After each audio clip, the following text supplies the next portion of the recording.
Trump is trying to rig the midterm elections because he's scared. And because Trump's scared, he's trying to scare Americans with an imaginary boogeyman. Voter fraud. Every study shows voter fraud, including non-citizen voting, is so rare that a person is more likely to get struck by lightning than to cast a fraudulent ballot.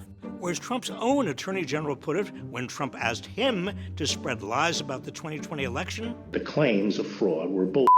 But Trump is using this boogeyman to sabotage our elections.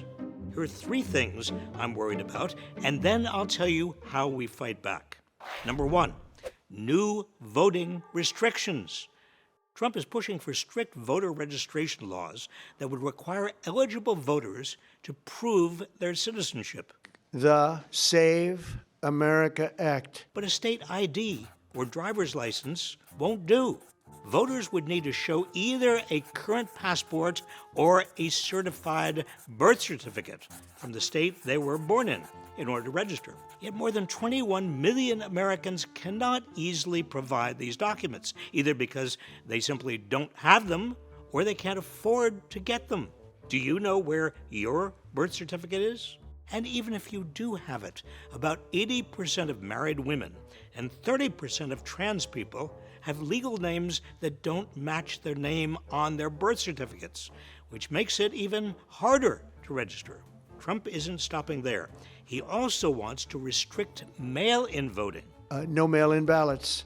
Despite frequently voting by mail himself. I did a mail-in ballot for elections that took place in Florida because I felt I should be here again. You were in Palm Beach, sir, the last few weekends. That's right. Trump's hypocrisy would be laughable if it weren't so dangerous. 45 million votes were cast by mail in the 2024 general election, which he won and doesn't say was rigged, by the way. Restricting mail-in voting, along with instituting harsh voter ID laws, is blatant voter suppression. The second part of Trump's plan to sabotage the midterms, voter intimidation. Trump insiders say he might deploy armed ICE or Border Patrol agents to polling sites. Trump's violent ICE agents have run rampant in our streets, abusing both non-citizens and citizens alike. The presence of armed agents of the state at polling places would almost certainly have a chilling effect on voter turnout, which is exactly what Trump wants. The third part of Trump's midterm sabotage, denying election results.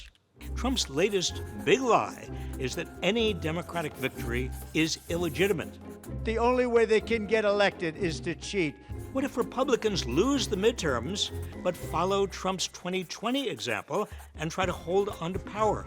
A few years ago, this would have been unthinkable, but after what he tried doing in 2020, it's frighteningly plausible. The bottom line is Trump is deeply unpopular, which is why he is trying to suppress the vote. But here is how we can fight back. Press your state and local leaders to protect our elections right now. Your state attorney general and local election officials still have authority over our voting system. Urge them to develop a plan to protect our elections. Call on them to sue the Trump administration if it tries to seize ballots. Tell your state legislature to ban armed federal agents from polling places, like New Mexico just did. Second, vote and help turn out the vote. We need to show up in such large numbers that no amount of voter suppression can possibly change the result. Go to vote.org right now and check your registration. Then reach out to 3 friends and make sure they are registered to show up. Lastly, sound the alarm.